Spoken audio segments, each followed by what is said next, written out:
안녕하십니까. 뉴스 플러스입니다. 통일교 의혹을 수사하는 경찰 전담 수사팀이 금품 수수 의혹이 제기된 전재수 전 해수부 장관 등을 피의자로 입건했습니다. 일부에 대해서는 출국 금지도 요청한 것으로 파악되는데 조만간 압수수색과 같은 강제 수사가 이루어질 전망입니다. 정현우 기자입니다. 경찰 특별수사팀이 전재수 전 해양수산부 장관과 임종성 전 민주당 의원, 김규환 전 미래통합당 의원 등을 피의자로 입건했습니다. 지난 8월 윤영호 전 통일교 세계본부장이 김건희 특검 조사 과정에서 수천만 원 상당 현금 등 금품을 전달했다고 진술한 인물들입니다. 특검은 경찰에 사건을 넘기면서 3명에게 뇌물죄와 정치자금법 위반 혐의 2가지를 모두 적시했습니다. 윤 전 본부장의 금품 제공이 지난 2018년부터 시작된 것으로 전해진 만큼 경찰이 어떤 혐의를 적용하느냐에 따라 공소시효는 달라집니다.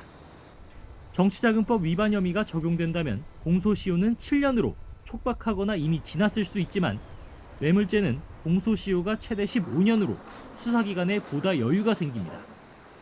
수사에 속도를 낼 수밖에 없는 상황, 경찰 전담 수사팀은 일부 피의자에 대해선 출국 금지도 요청한 것으로 파악됐습니다. 압수수색 등 강제 수사가 초읽기에 들어간 가운데 피의자 소환 일정도 서둘러 조율할 것으로 보입니다. 경찰 관계자는 이에 대해 금품 수수 피의자들을 조사하기 전에 주변 인물들에 대한 참고인 조사 등을 먼저 진행할 예정이라고 설명했습니다. 경찰은 앞서 구치소에서 3시간가량 접견 조사했던 윤 전 본부장 역시 필요한 경우 추가 조사를 진행할 예정입니다. YTN 정현우입니다. 통일교 의혹을 조사하고 있는 경찰 전담 수사팀이 민중기 특검에 대한 수사에 착수했습니다. 특검이 여야 정치인들에게 금품을 줬다는 통일교 2인자의 진술을 확보하고도 조사를 하지 않았다는 의혹 관련인데 수사 중인 특검이 수사를 받는 초유의 일이 벌어지게 됐습니다. 배민혁 기자입니다. 경찰 전담 수사팀이 민중기 특검의 직무유기 혐의 사건에 대해 본격적인 수사에 착수했습니다. 국민의힘이 고발한 사건이 통일교 의혹을 수사하는 국가수사본부 특별 전담 수사팀으로 이송된 겁니다. 특검팀은 지난 8월 윤영호 전 통일교 세계본부장으로부터 여야 정치인들에게 금품을 건넸다는 진술을 확보하고도 수사하지 않은 혐의를 받습니다. 당시 특검팀은 전재수 전 해양수산부 장관에게 명품 시계와 수천만 원 현금을 주었다는 등의 진술을 들었던 것으로 전해졌습니다. 특검은 이에 대해 진술은 있었지만 통일교 의혹은 특검법상 수사 대상이 아니었다는 입장입니다. 편파 수사 논란에도 유감을 표했는데 법조계를 중심으로 선별적 수사라는 비판은 여전합니다.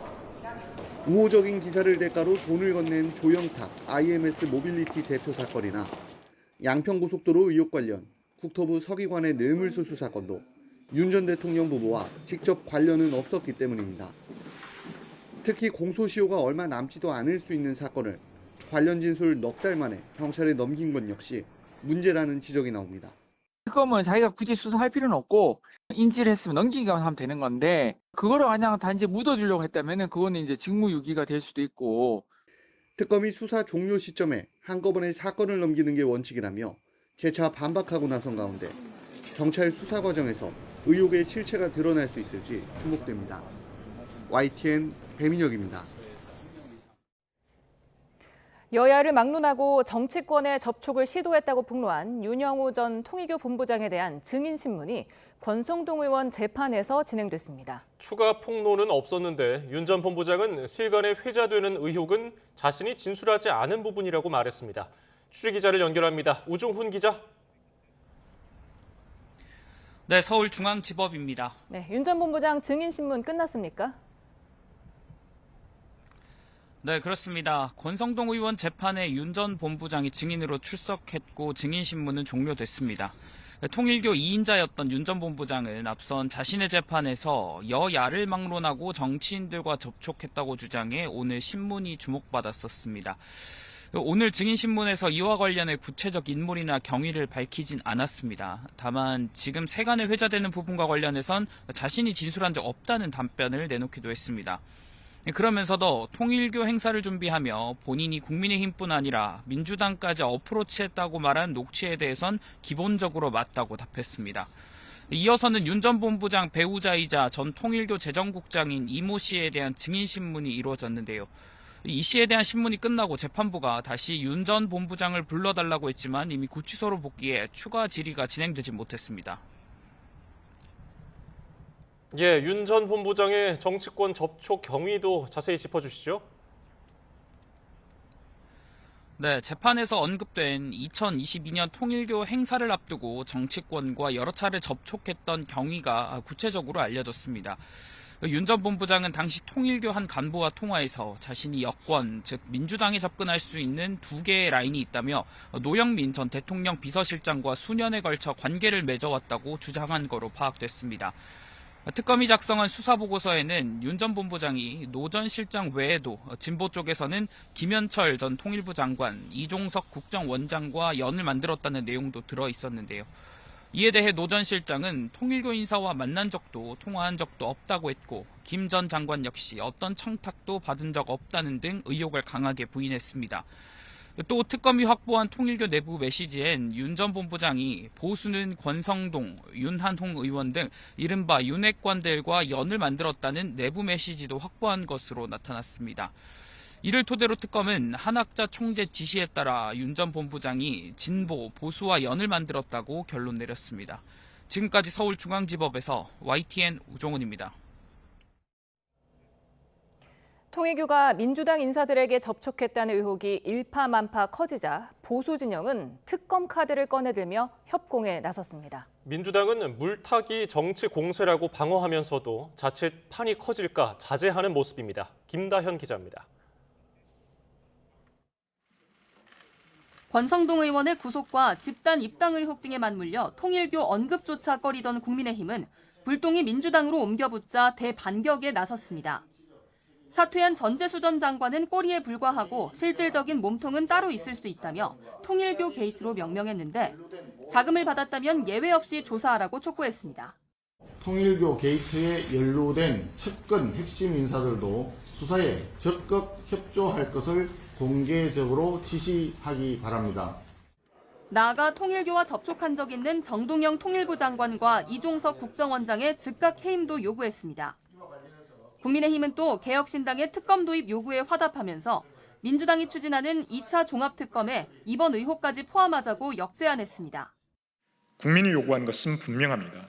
통일교 게이트의 실체적 진실을 밝히기 위한 진짜 특검, 즉 야당 추천 특검 도입입니다. 개혁신당 이준석 대표도 2022년 대선 당시 민주당 측이 통일교를 통해 NBA 스타 스테픈 커리 섭외를 시도했다는 정황이 드러났다며 특검 수사 범위를 넓히자고 공세를 폈습니다. 당혹감 속에 말을 아끼던 민주당 지도부도 일종의 반격에 나섰습니다. 국민의힘과 통일교는 한 몸 아니냐며 적반하장으로 물타기해도 법의 심판을 피해갈 수 없다고 비판했습니다. 야당의 특검 요구가 있습니다.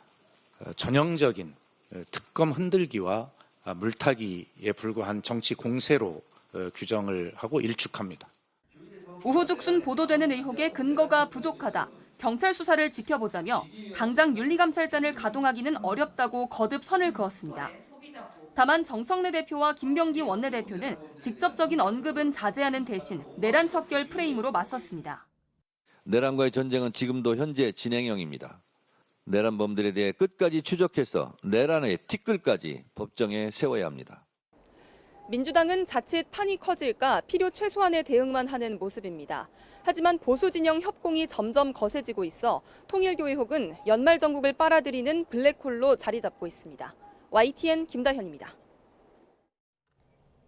정부 전 부처를 대상으로 업무 보고를 진행 중인 이재명 대통령이 대규모 정보 유출 사고를 낸 쿠팡에 또다시 직격탄을 날렸습니다. 국민에게 피해를 주면 망한다는 생각이 들게 해야 한다면서 반복적인 사고에는 더 높은 과징금을 매기라고 주문했습니다. 홍민기 기자입니다.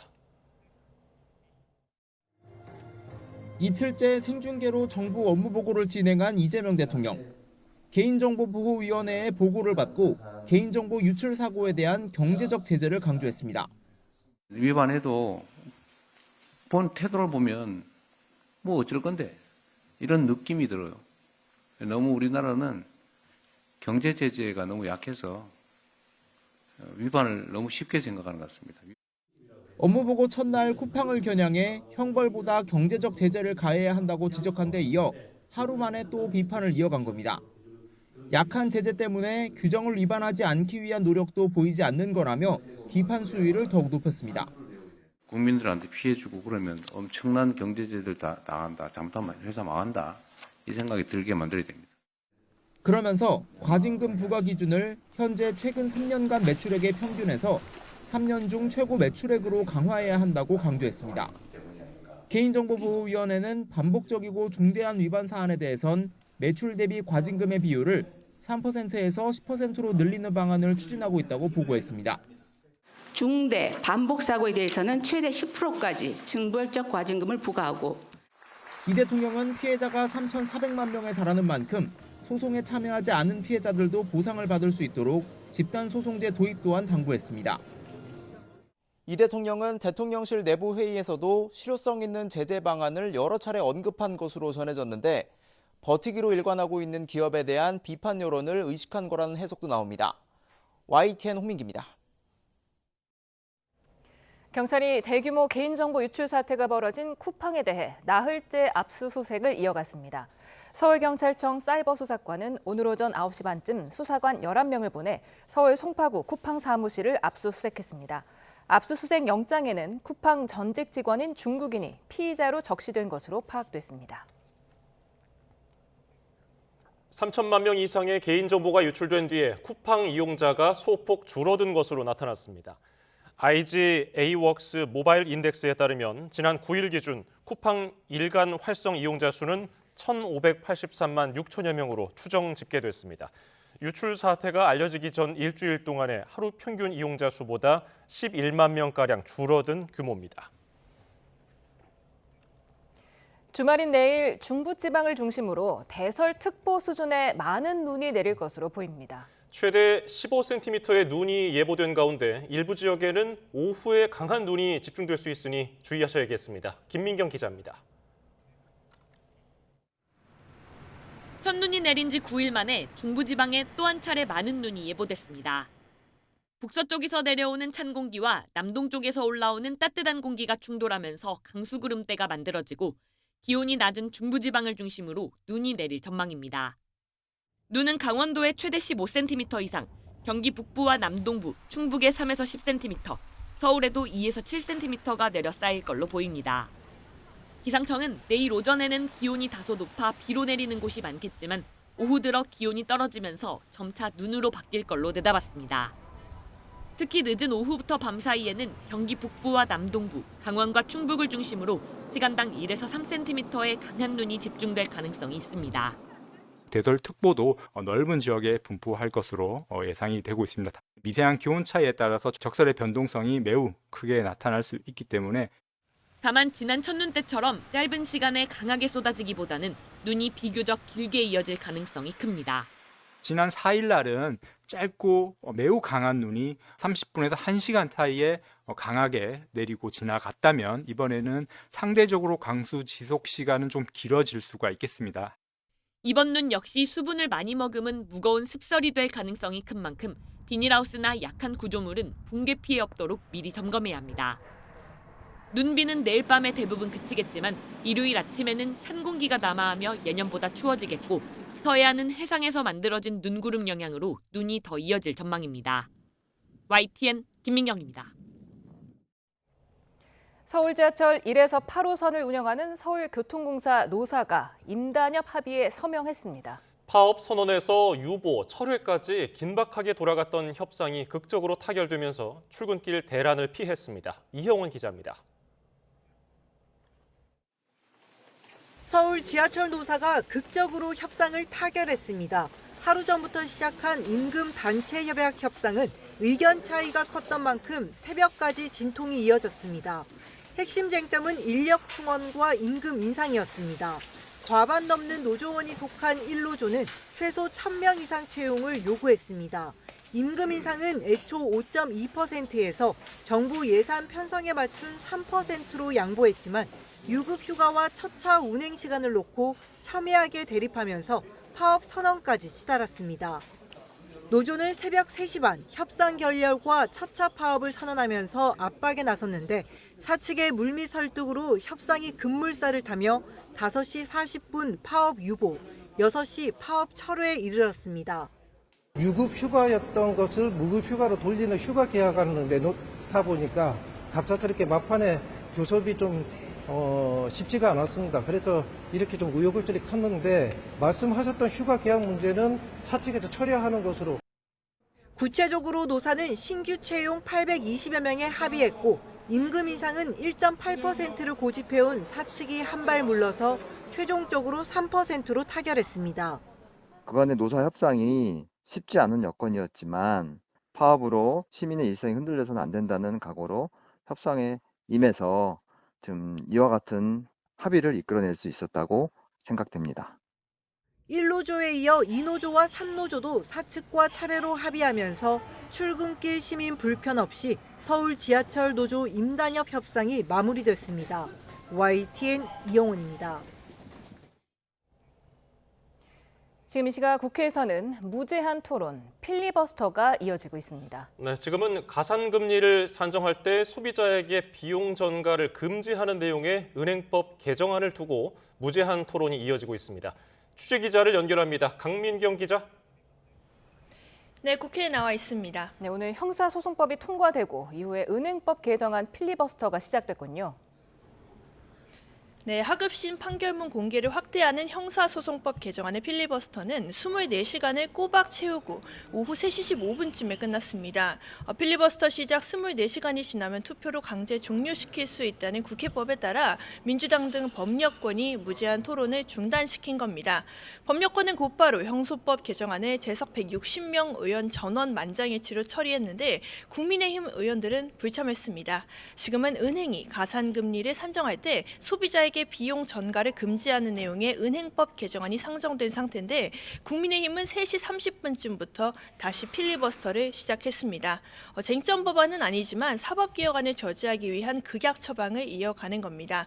첫 주자인 이현승 의원이 2시간 넘게 현재 발언을 이어가고 있는데요. 법여권도 곧바로 종결 투표를 신청한 상태긴 해서 은행법 개정안은 내일 오후 본회의 문턱을 넘을 걸로 보입니다. 모레, 그러니까 오늘 14일까지는 매일 이렇게 필리버스터를 시작하고 24시간 뒤에 강제 종료를 한 뒤에 법안을 통과시키는 정황이 반복될 예정입니다. 민주당은 우원식 국회의장이 해외 순방을 마치고 돌아오면 21일부터 다시 본회의를 열고 내란전담 재판부 설치법 등 사법개혁 법안과 정보통신망법 개정안 등 쟁점 법안을 처리하겠다는 계획입니다. 지금까지 국회에서 YTN 강민경입니다. 더불어민주당과 개혁진보 4당이 연석회의를 열고 국회 정치개혁 특별위 구성 등을 논의했습니다. 민주당 정청래 대표는 대선 전에 약속한 국회 교섭단체 요건 완화 등 정치개혁 약속의 무게를 잘 알고 있다면서도 더 중요한 건 내란 청산이라며 확실한 내란 청산이야말로 모든 개혁의 선행과제라고 강조했습니다. 반면 조국혁신당 조국 대표는 내란은 막았지만 내란을 불러온 낡은 정치는 여전하다며 내란 종식의 마무리는 정치개혁이라고 맞받았습니다. 국민의힘이 대장동 개발비리 사건 범죄 수익을 철저히 환수하겠다며 의원 107명 명의로 특별법을 발의했습니다. 특별법에는 법 시행 전 발생한 범죄 수익도 환수할 수 있도록 소급 적용을 명문화하고 상당한 개연성이 있는 재산을 범죄 수익으로 추정할 수 있도록 하는 내용이 담겼습니다. 법안을 대표 발의한 나경원 의원은 민주당이 법안을 거부한다면 이재명 대통령이 8천억 원 도둑질의 순회이자 그분임을 자백하는 꼴이 될 거라면서 정부 여당의 협조를 촉구했습니다. 광주 서구 도서관 공사장 붕괴 사고로 매몰된 작업자 수색이 이틀째 이어지고 있습니다. 무너진 철제 구조물이 뒤엉켜 있어서 매몰자 2명의 위치 확인을 하지 못하고 있습니다. 취재 기자를 연결합니다. 오순열 기자, 사고가 난 지 이틀이 됐는데 구조 작업 상황 어떻습니까? 네, 소방당국은 오늘 낮 사이 도서관 붕괴 사고 수색 작업을 일시 중단했습니다. 안전한 내부 진입을 위한 건데요. 현재 어지럽게 널린 구조물을 안정화하고 보강하는 작업이 이뤄지고 있습니다. 구조 작업 중단은 9시 20분부터 이뤄졌는데 저녁부터는 수색이 재개될 것으로 예상합니다. 현재까지 찾지 못한 작업자는 모두 2명입니다. 붕괴 사고 당시 미장공 1명, 철근 작업자 2명, 배관 작업자 1명 등 모두 4명이 매몰됐는데요. 사고 직후 발견된 1명은 병원으로 이송됐지만 2시간여 만에 숨졌고요. 어제 저녁에도 70대 철근공이 숨진 채 발견됐습니다. 나머지 작업자 2명을 찾아야 하는데 상황이 만만치 않습니다.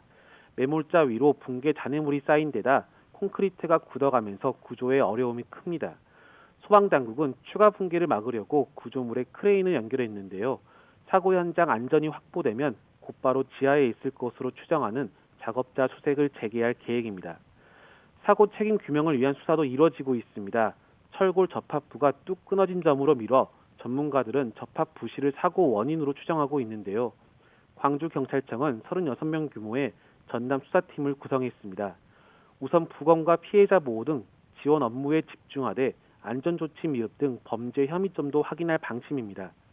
추후 국가수와 합동 현장 감식을 통해 붕괴 경위를 규명할 계획인데요. 경찰 수사와 별개로 노동당국도 현장 작업을 전면 중지하고 중대재해처벌법 위반 여부 등을 살피고 있습니다. 지금까지 광주 전남 치수본부에서 YTN 오선열입니다.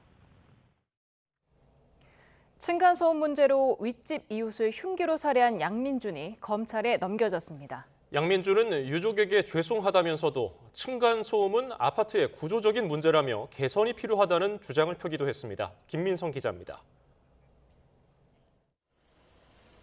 검정 모자와 마스크로 얼굴을 가린 남성이 경찰서에서 걸어 나옵니다.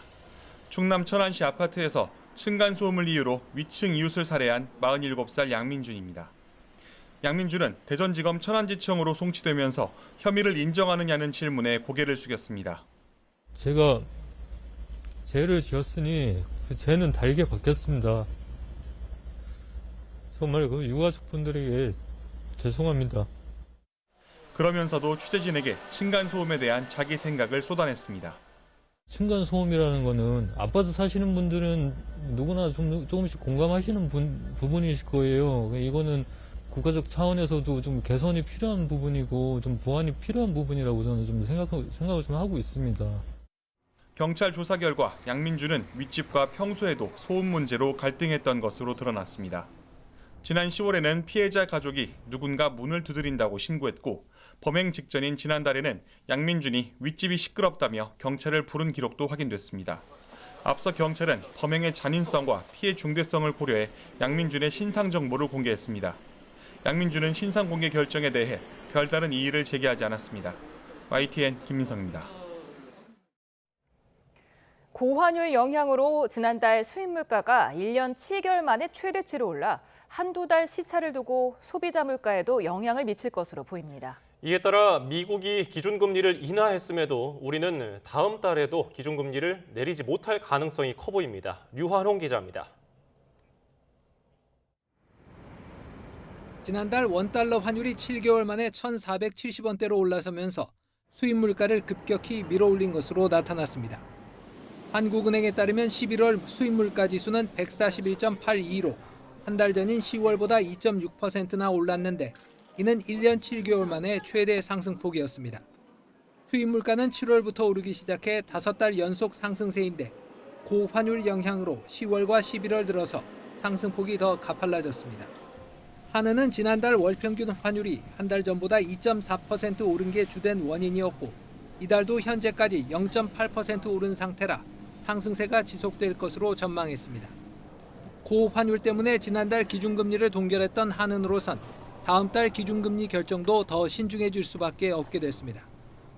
이창용 한은 총재는 지난달 기준금리를 동결하면서 고환율에 따른 물가 부담 때문에 기준금리 인하 기조를 이어가겠다는 표현을 빼야 했습니다. 환율 변동성 확대 등 금융안정 리스크가 여전하며 물가 상승률도 다소 높아진 점을 고려할 때 당분간 기준금리를 추가 인하할 가능성과 동결을 이어갈 가능성을 모두 열어놓을 필요가 있다고 보고 있습니다. 미국 FOMC 연방공개시장위원회가 이달 기준금리를 인하해 한미 간 금리차는 1.25%포인트로 좁혀졌지만 환율은 좀처럼 내려가질 않고 있습니다. 이에 따라 내년 1월 한은 금통위 첫 회의에서도 기준금리 인하를 전망하는 의견은 시장 내에서 점차 줄어들고 있습니다. YTN 유환홍입니다. 유네스코 세계유산인 서울 종묘 일대가 세계유산지구로 지정되면서 서울시의 세운 4구역 고층 재개발 사업에 미칠 영향이 주목됩니다. 국가유산청은 종묘 일대 19만 4천여 제곱미터 범위 세계유산지구 지정을 공식 고시했습니다. 세운 4구역이 지구 범위에 포함되진 않지만 현행법은 지구 밖이라도 세계유산에 중대한 영향을 미칠 게 확실하다고 인정되면 세계유산 영향평가를 요청할 수 있도록 했습니다. 1년 이상 납부하지 않은 국세 체납액이 2억 원 이상인 고액 상습 체납자 명단이 국세청 누리집을 통해 공개됐습니다.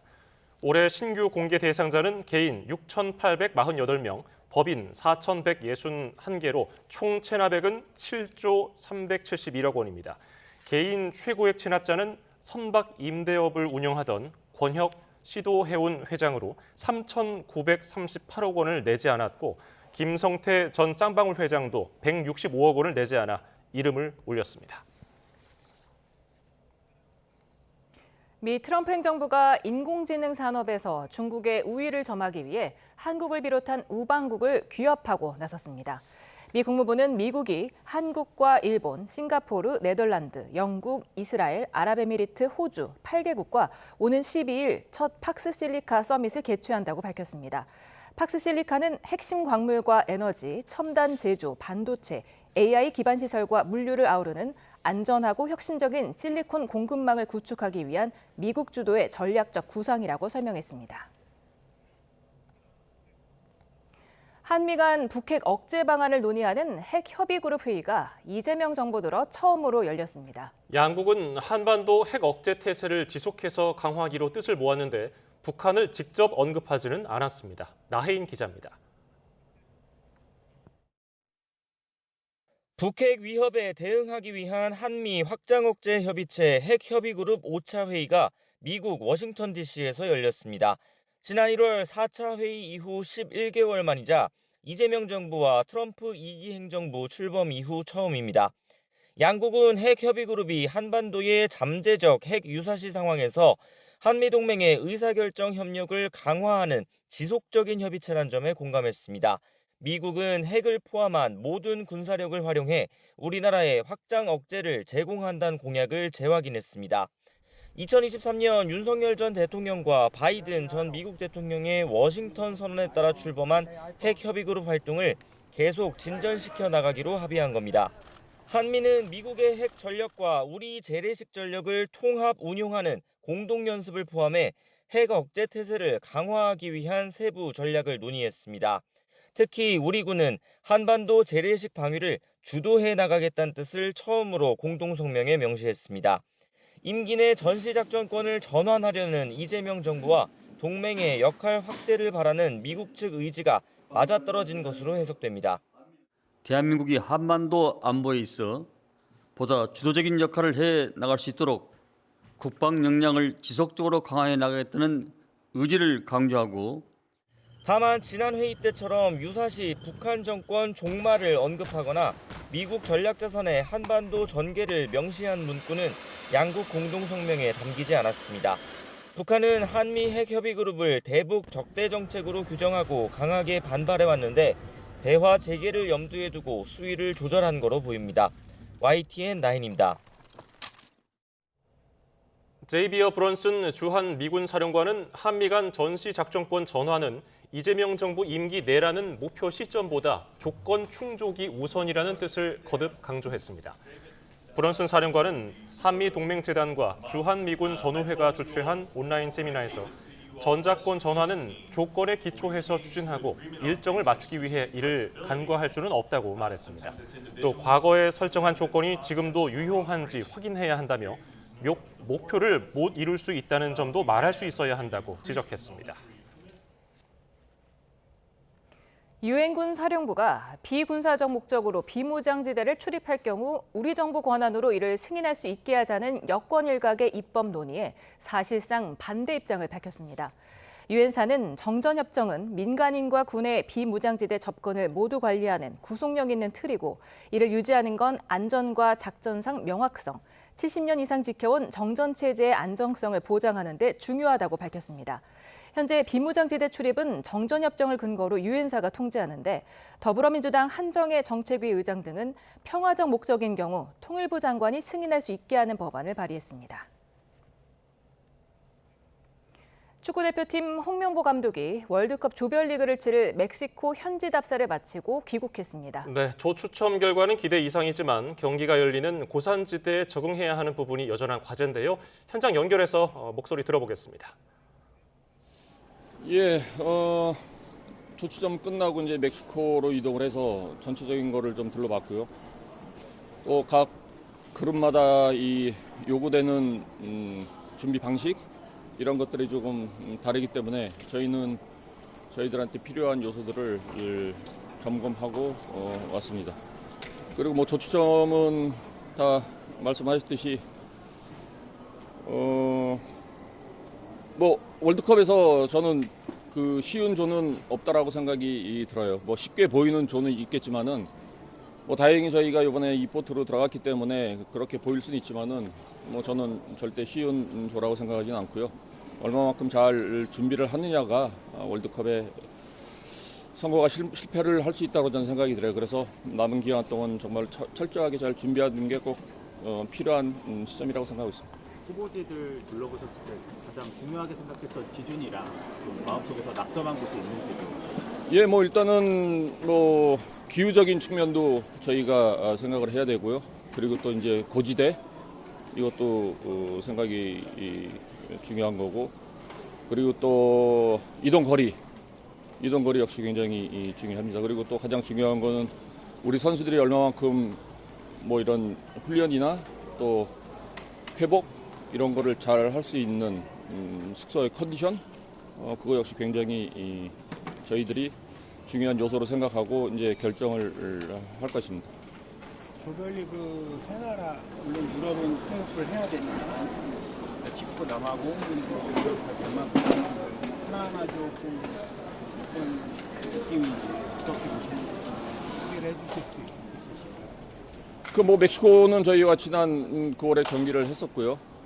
지금 남아공이나 그 뭐 아직 뭐 데마크나 아일랜드는 저희가 그동안 준비했던 거하고는 다른 상태로 이제 팀에 들어왔기 때문에 어떻게 보면은 정보가 없다라는 거는 굉장히 위험할 수가 있거든요. 그래서 지금 남아공 같은 경우는 지금 22일부터 경기 있는 네이션스컵 거기 하고 그다음에 또 내년 3월에 있는 플레이오프 저희가 저희 분석관하고 뭐 코치진들을 보내가지고 본격적으로 분석에 들어갈 예정입니다. 베스캠프 후보지 5곳 정도 둘러보셨다고 들었는데 감독님 개인적으로 마음에 드시는 곳들이 좀 몇 개 추려져요? 저희가 총 8군데 봤어요. 이번에 보고 요 전에도 11월 달에 끝나고도 총 8군데를 봤는데 뭐 물론 제가 이곳이 뭐 괜찮다라고 하는 곳은 뭐 한두 군데 있습니다. 하지만은 그거는 좀 더 저희가 과학적으로 좀 접근해야 될 필요가 있을 것 같아요. 저희는 왜냐하면은 고지대도 적응을 해야 되지만은 그 고온다습한 환경도 적응을 해야 하기 때문에 뭐 이거를 뭐 교차 적응이라고 하는데 이런 부분들을 저희가 어떻게 할 건지는 뭐 물론 이제 저희 코칭 스태프하고 또 의견을 나눌 거지만 또 중요한 거는 좀 더 전문가의 의견들도 저희가 잘 듣고 뭐 아직 시간이 좀 있으니까요. 그때 결정하도록 하겠습니다.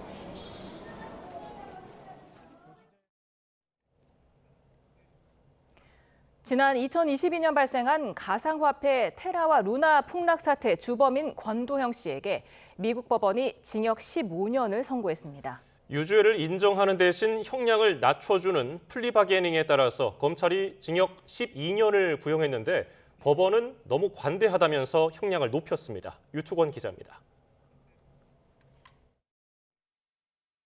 한국인이 만든 이른바 김치코인으로 각광받았던 테라와 루나의 가격이 폭락한 건 지난 2022년 5월. 10만 원대에 거래됐던 코인이 며칠 만에 1원까지 떨어지면서 60조 원에 가까운 투자금이 증발했습니다. 당시까지 가상화폐 사상 최대 규모의 폭락 사태로 한국인 20만 명을 포함해 100만 명 정도가 피해를 본 것으로 추산됐습니다. 이제 내가 못 버티겠어. 이게 점점 힘들어. 두 코인을 개발한 권도영 씨는 직전까지도 생존을 자신하며 투자자를 끌어모았습니다.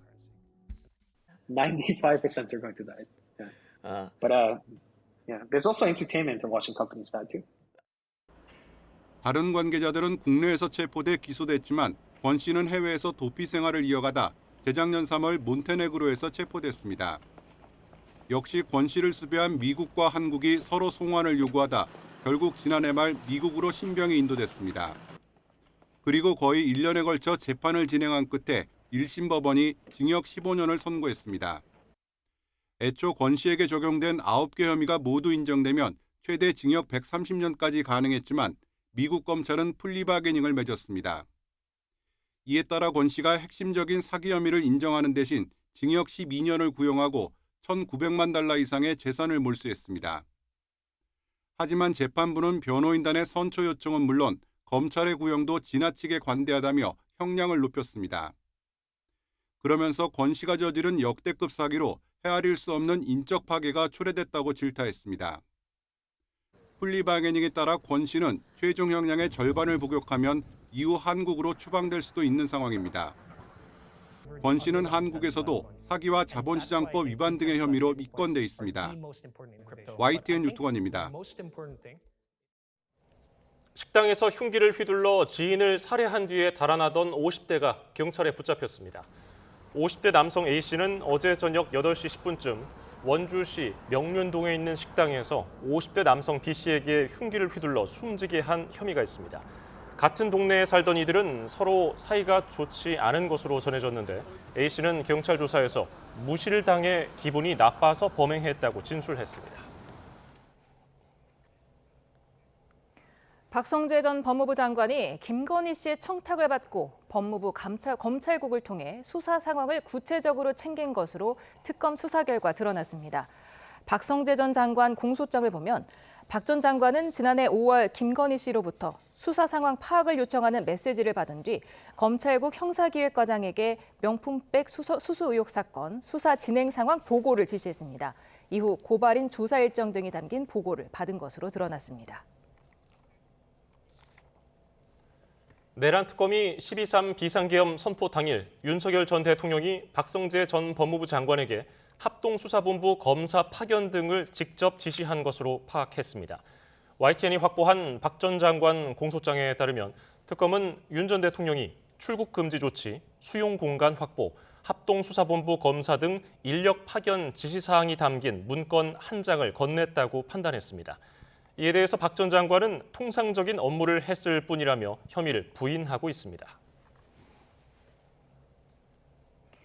김건희 특검의 조사를 받은 뒤 극단적 선택을 한 양평군 공무원의 유서 일부가 공개됐습니다. 특검이 마치 짜인 각본처럼 답변을 요구했다고 적었는데 자체 감찰 결과 규정 위반을 단정하기 어려웠다는 특검 발표와는 배치되는 내용입니다. 유서현 기자입니다. 김건희 특검에서 조사받은 뒤 스스로 목숨을 끊은 양평군청 공무원 정모 씨의 자필 유서 일부가 공개됐습니다. 정 씨는 특검 조사 이후 일주일이 조금 넘는 시간 동안 며칠에 걸쳐 일기 형식액을 21장을 남겼습니다. 먼저 조사 당일 상황을 적은 5번째 장에는 흡연하자며 밖으로 불러낸 수사관이 타겟은 김선균이 시킨 거라 얘기하라며 전 양평 군수를 목표로 회유했다는 내용이 담겼습니다. 이어 다음 장에는 특검 수사관들이 반말과 험한 소리로 무시하고 구박한다며 강압적인 조사 분위기에 대해 적었는데 짜인 각본에 넘어가는 것 같다고도 썼습니다. 조사 나흘 뒤 심경을 적은 부분에는 사실이 아닌데 진술한 게 죽도록 싫다며 절망감도 드러냈습니다. 정 씨는 조사 일주일 만인 지난 10월 9일에는 벗어날 수 없는 것 같다는 말을 마지막으로 남겼습니다. 정 씨의 수사 과정에 대해 직권 조사를 진행한 인권위는 직권 남용 사실이 인정된다며 일부 수사관을 고발한 상태입니다. 반면 해당 특검팀 수사관들은 혐의를 부인하고 있는 것으로 알려졌는데 앞서 자체 감찰을 진행한 특검 역시 강압적 언행 금지 규정을 위반했다고 단정하긴 어려웠다고 발표했습니다. 별도 진상조사위원회를 구성한 전국 공무원 노조는 다음 달 조사 결과 발표와 함께 유족 뜻에 따라 정 씨의 명예 회복을 위한 공무상 순직 신청을 하겠다는 계획입니다. YTN 유서연입니다. 결혼한 지 5년 이내인 신혼부부 수가 지난해 2년 연속 100만 쌍을 밑돌았습니다. 그래도 감소폭이 통계 작성 이래 가장 적어서 내년에는 증가세로 돌아설 거라는 희망이 보입니다. 신혼부부는 맞벌이를 할수록 유자녀 비중이 낮았지만 유주택일수록 유자녀 비율이 높았습니다. 국가데이터처의 지난해 신혼부부 통계를 이승은 기자가 전합니다. 지난해 11월 기준 결혼 5년 이내 신혼부부는 95만 2천 쌍. 통계가 작성된 2015년 이후 계속 줄더니 2회 연속 100만 쌍 밑을 기록했습니다. 다만 감소폭은 2.3%로 통계 작성 이래 가장 낮았습니다. 코로나 사태가 끝나면서 혼인 1년차 부부가 9.8%, 역대 최대로 늘었고 2년차도 2.9% 늘었기 때문입니다.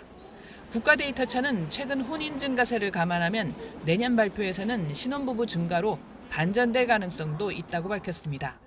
지난해 초혼 신혼부부 가운데 자녀가 있는 경우는 51.2%로 한 해 전보다 1.3%포인트 감소했고 평균 자녀 수는 0.61명으로 역대 최저 기록을 이어갔습니다. 초혼 신혼부부 가운데 맞벌이 비중은 59.7%, 평균 소득은 7,629만 원으로 상승세를 이어갔습니다. 하지만 맞벌이 부부의 유자녀 비중은 49.1%로 55.2%인 외벌이보다 6.1%포인트 낮았습니다. 주택을 소유한 부부의 유자녀 비중은 56.6%로 무주택 부부보다 9.4%포인트 높았습니다. 주택을 소유한 초혼 신혼부부 비중은 42.7%로 여전히 10쌍 중 6쌍은 집이 없었습니다. 다행히 코로나 사태 영향을 극복하고 2015년 수준으로 복원되는 흐름이 이어지고 있습니다. 특히 지난해 유주택 신혼부부 증가율이 1.9%포인트로 집계 이래 가장 높았습니다. 24년도에 신혼부부 대상 신생아 특례 구입자금 대출 정책이 생겼고 요거는 신생아 그러니까 23년 1월 1일 이후 출생 자녀가 있는 신혼부부에 대해서 대출 정책을 해주는 겁니다. 그 영향으로 실제적으로 주택 소유 비중이 올랐다. 그 여파로 대출을 받은 초혼 신혼부부 가운데 3억 원 이상 대출이 있는 경우가 24%로 역대 최대 비중을 기록했습니다. YTN 이승은입니다. 지난 8일 규모 7.5 강진이 발생했던 일본 아오모리현 앞바다에서 또다시 규모 6.9 지진이 발생했습니다. 후발 지진주의보가 내려진 가운데 같은 장소에서 또다시 지진이 발생하며 대지진 우려가 한층 커지고 있습니다. 도쿄 김세호 특파원입니다.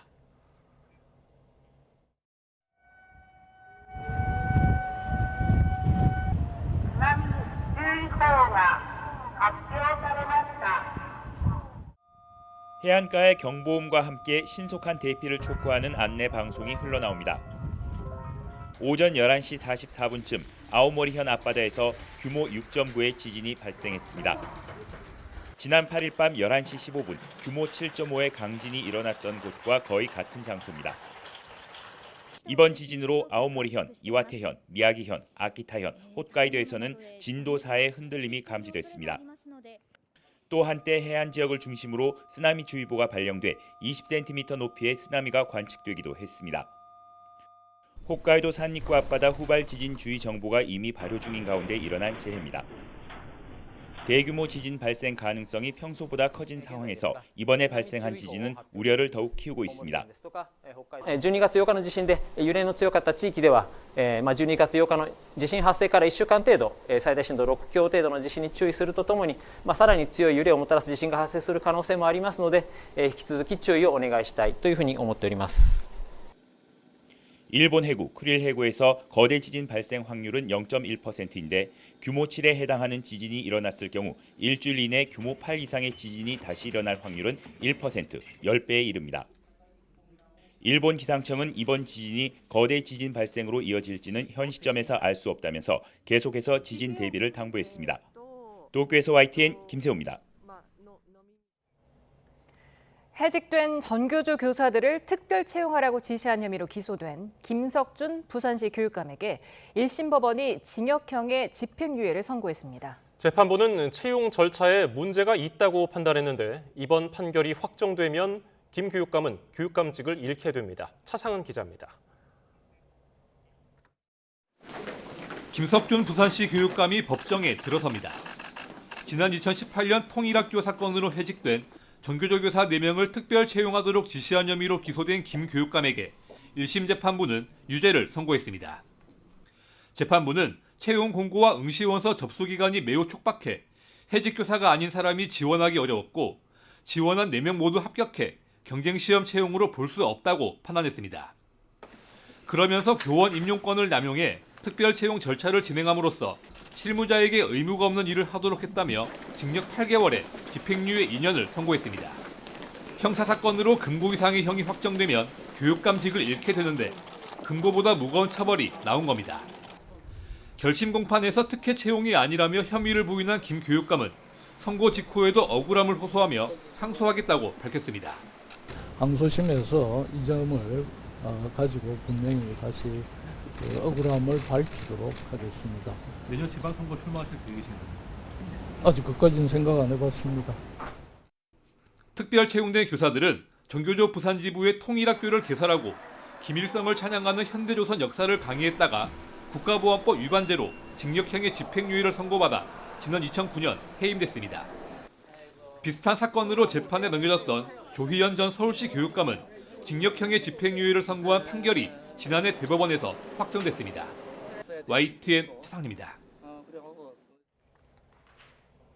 국립중앙박물관이 K컬처 열풍의 상징적인 공간이 되면서 올해 연간 관람객 600만 명을 돌파했습니다. 높아진 위상만큼 유료화 전환 논쟁도 뜨거운데요.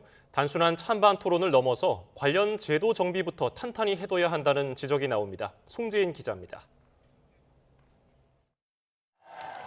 열렬한 환호 속에 보안 검색대를 통과하는 가족. 올해 600만 번째로 국립중앙박물관에 입장한 관람객입니다.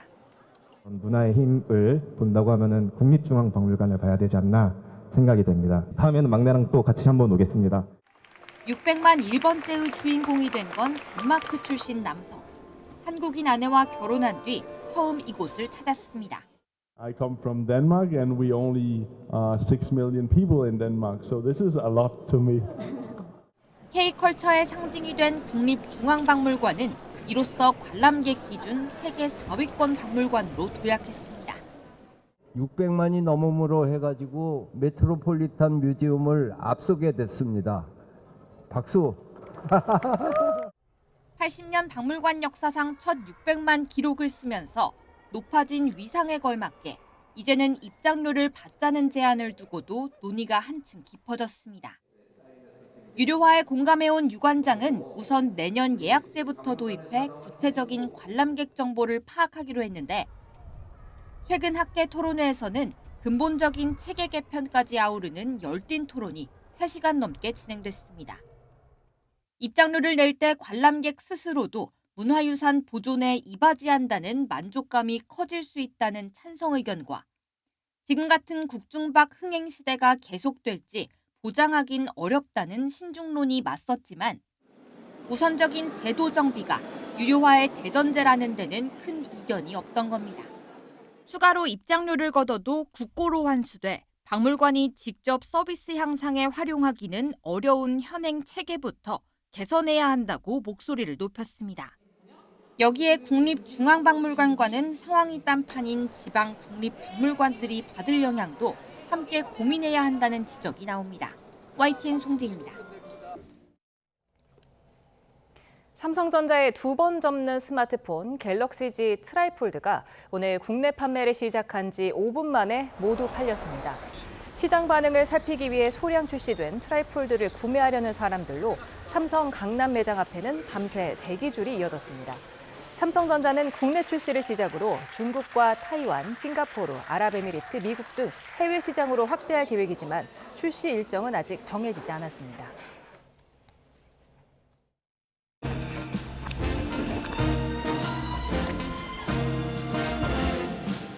On the first day of Christmas, my true love gave to me a partridge in a pear tree. On the second day of Christmas, my true love gave to me 2 turtle doves and a partridge in a pear tree. On the third Greetings from Seoul Tower. Merry Christmas, YTN.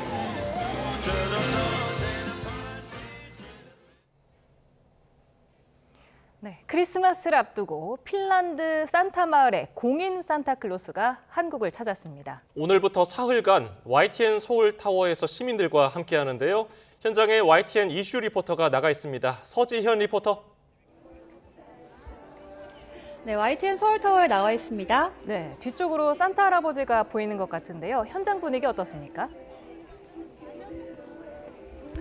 네, 오늘 멀리 핀란드에서 YTN 서울타워를 찾은 산타클로스를 환영하기 위해서 저도 이렇게 산타 모자를 한번 써봤는데요. 세상에 단 한 명뿐인 핀란드 공인 산타를 따라잡기엔 역부족인 것 같습니다. 지금 이곳은 해가 졌음에도 불구하고 이 진짜 산타와 함께 사진을 찍으려는 시민들의 발걸음은 계속해서 이어지고 있는데요. 산타클로스의 고향으로 알려진 핀란드 로바니에미의 공식 산타가 오늘부터 14일까지 YTN 서울타워에서 시민들을 만납니다. 핀란드 공인 산타는 매년 12월마다 산타클로스의 공식 항공사로 지정된 핀에어를 통해 세계 곳곳을 돌며 시민들과 함께하고 있는데요.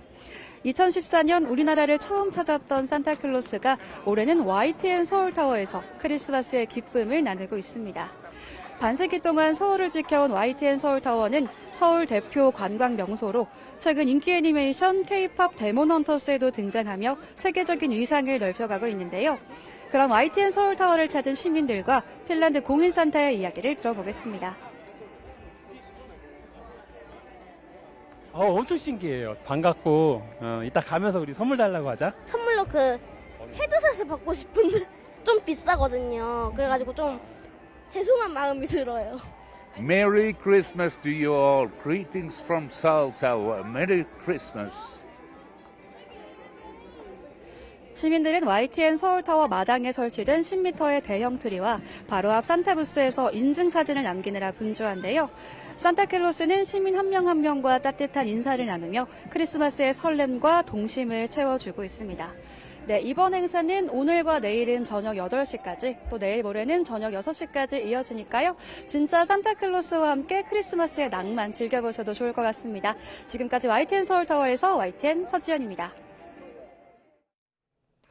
주말인 내일 중부지방을 중심으로 많은 눈이 내립니다. 아침에 중부 서해안을 시작으로 점차 전국으로 눈비가 확대된 뒤 밤까지 내리겠는데요. 강원도에는 15cm 이상, 경기도와 충북, 제주 산간에 10cm 안팎, 서울과 경북 북부에도 최고 7cm의 많은 눈이 내려 쌓이겠습니다. 내일은 서울 아침 기온이 2도, 광주 2도, 부산 7도로 오늘보다 아침 추위가 덜하겠습니다. 낮 기온은 서울 3도, 대전 8도, 대구 10도로 비가 일찍 시작되는 중서부를 중심으로는 오늘보다 2도에서 4도가량 낮겠고 다른 지역은 조금 높겠습니다. 충청과 호남, 제주도를 중심으로는 휴일인 모레도 비나 눈이 내릴 전망입니다. 날씨 정보였습니다.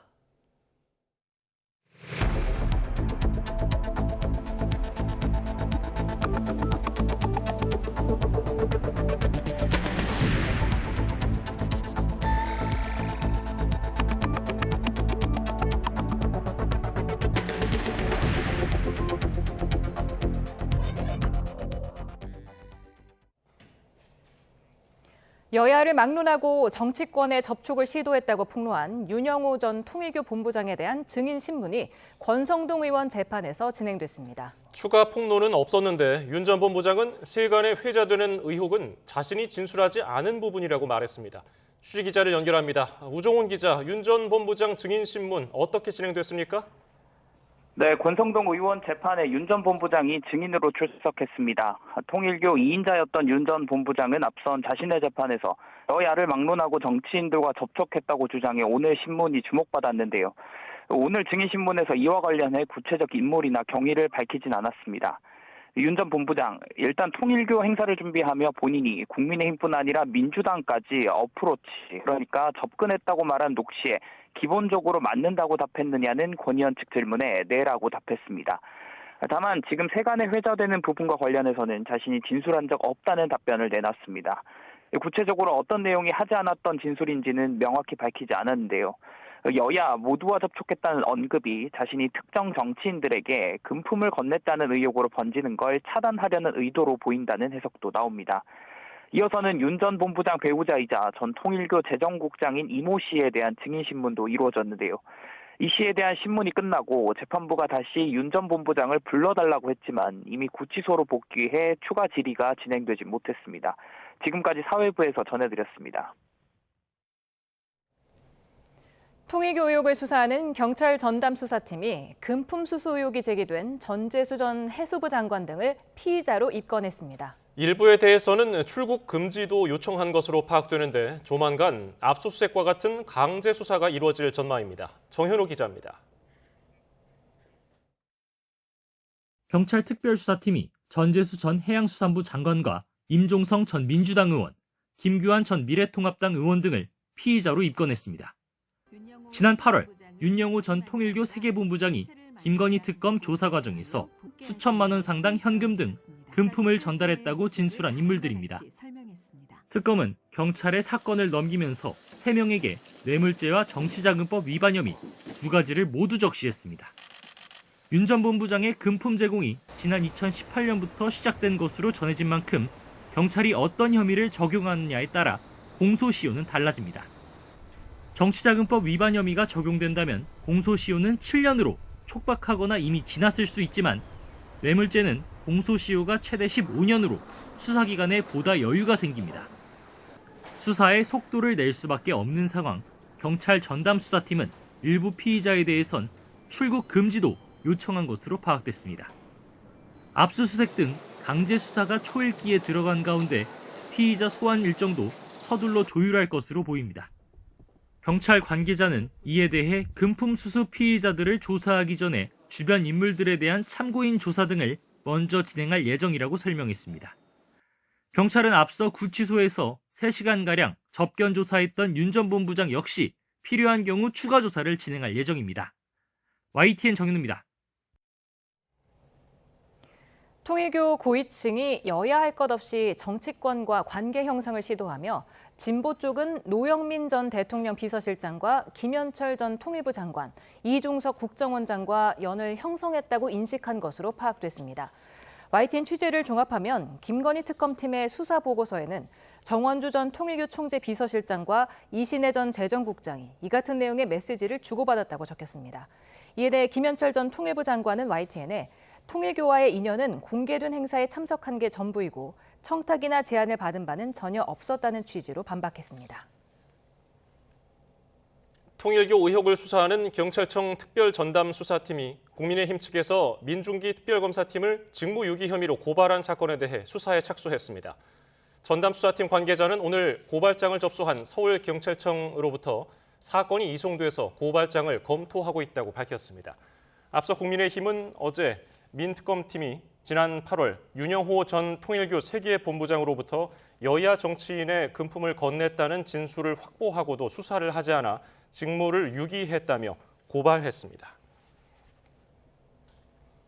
광주 도서관 붕괴 사고로 시신 2구를 수습한 데 이어 실종자 2명을 찾는 작업이 이어지고 있습니다. 소방당국은 실종자 2명이 지하에 있을 것으로 추정하고 있는데 붕괴 사고 실종자 가족들은 구조 소식만 애타게 기다리고 있습니다. 오선열 기자입니다. 소방대원들이 커다란 철근과 구조물이 뒤엉킨 붕괴 사고 현장을 살핍니다. 추가 붕괴를 막기 위해 대형 크레인도 동원됐습니다. 붕괴 사고는 옥상 2층에서 시작했는데요. 건물과 건물이 있는 길이 48m, 폭 20m 구간의 철제 구조물이 지하 2층까지 연쇄적으로 무너졌습니다. 타설 작업을 위해 투입한 레미콘 30여 대 불량 콘크리트도 같이 떨어졌습니다. 결국 불안정한 사고 현장 보강을 위해 한때 구조 작업은 중단됐습니다. 낮 동안 수색이 지연되면서 실종자 가족들의 절박함은 커져만 갑니다. CCTV를 봤을 때 위치가 거의 윤곽이 나왔는데 근데 여기 관리자들은 그 추적이 안 됐다는 게 좀 아연하네요. 좀 그러네요. 매몰 실종자들은 지하 2층에 있을 것으로 추정되는 가운데 구조견을 통한 생존 반응은 확인되지 않았습니다. 소방당국은 콘크리트 양생을 늦추기 위해 사고 현장에 물을 뿌려가며 악전고투를 이어가고 있습니다. 지하 2층까지 다 매몰 붕괴된 상태거든요. 그쪽에 다 있다고 보시면 될 것 같습니다. 콘크리트가 약간 얼어있는 상태입니다. 그래서 안전은 굳지는 않고.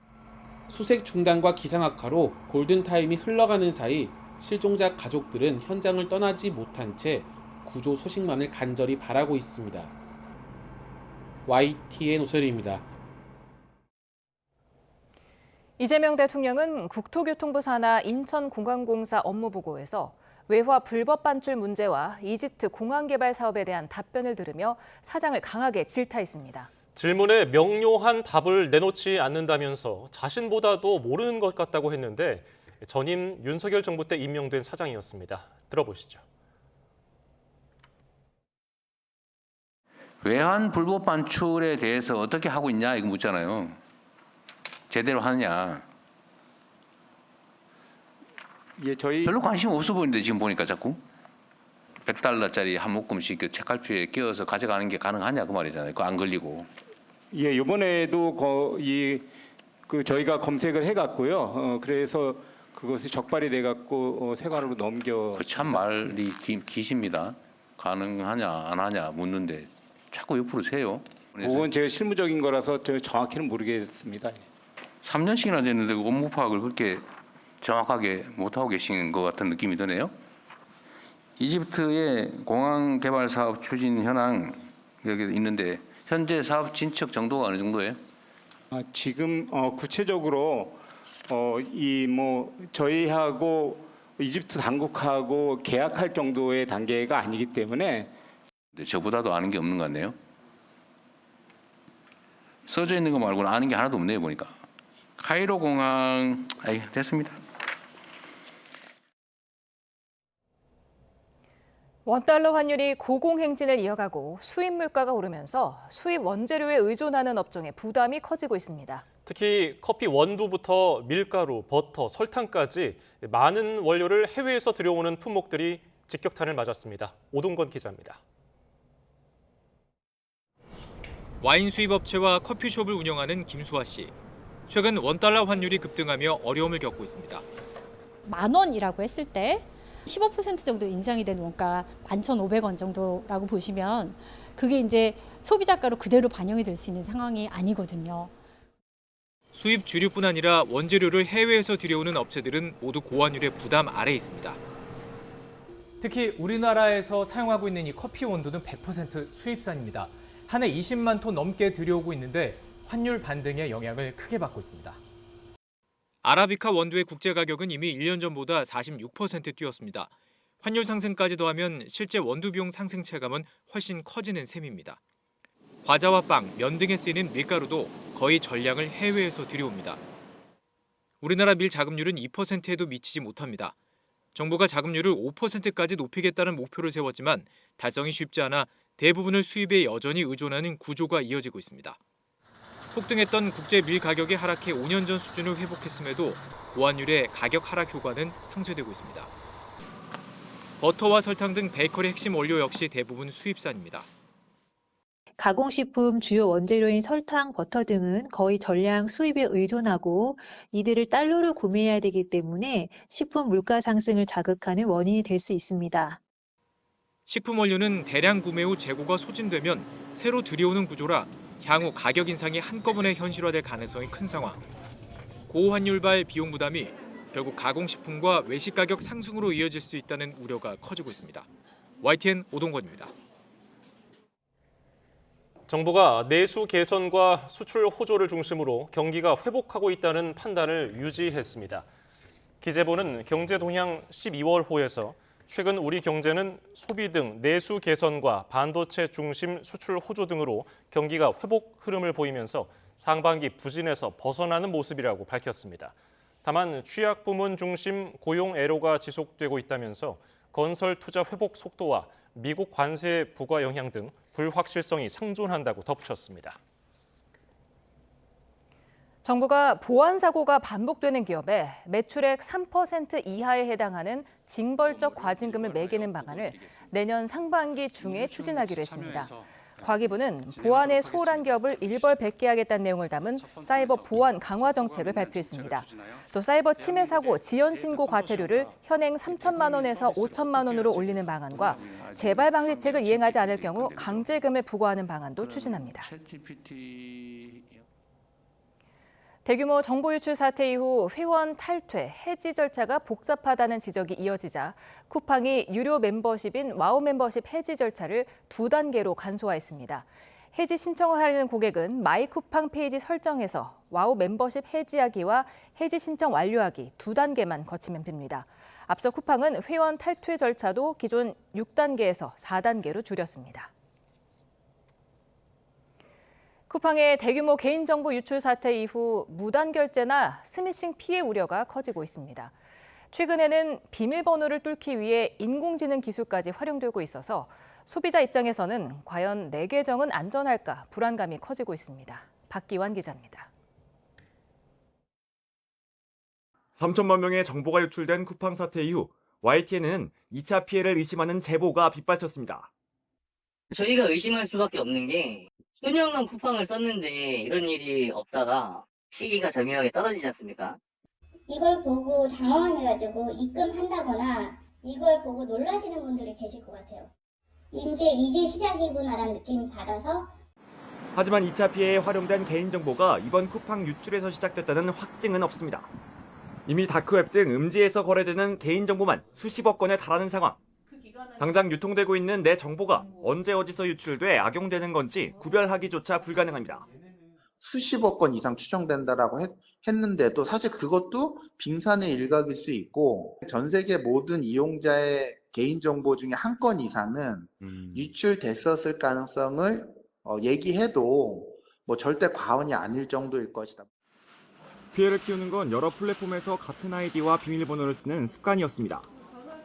해커 입장에서는 만능 암호키나 다름없는 셈인데 이제는 인공지능까지 활용해 손쉽게 맞는 키를 찾고 있습니다. 유출된 로그인 정보를 AI에게 학습시킨 뒤 다른 사이트에 무차별적으로 대입해보는 이른바 크리덴셜 스터핑 공격을 퍼붓고 있습니다. 과거엔 사람이 일일이 입력해야 했지만 이제는 인공지능이 밤낮 없이 1초에 수백만 번씩 로그인을 시도해 뚫리는 계정을 찾아냅니다. 산업의 혁명이 일어나고는 있지만 그게 공격자들한테도 혁명이 될 수 있는 무기가 될 수 있다.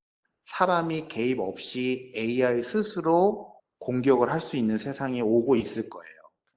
아예 범죄에 사용하기 위한 인공지능이 개발됐다는 보고도 잇따르고 있습니다. 결국 사이트마다 비밀번호를 다르게 설정하고 수시로 바꾸는 번거로움만이 내 자산을 지키는 유일한 방법입니다. YTN 박견입니다. 이번 법무부 인사에서 사실상 강등됐다는 평가가 나오는 정유미 법무부 연수원 연구위원이 법무부 장관을 상대로 소송을 냈습니다. 정 연구위원은 규정에 어긋난다며 서울행정법원에 인사명령 처분 취소 소송과 집행정지 신청을 제기했습니다. 정 위원은 윗선의 수사 지휘를 비판했다는 이유로 인사에서 강등되는 선례를 남기면 안 된다고 반발했습니다.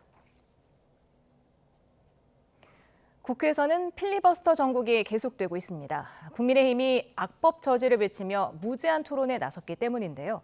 민주당은 필리버스터를 해놓고 찬성표를 누르는 코미디가 벌어졌다고 직격했습니다. 김다영 기자입니다.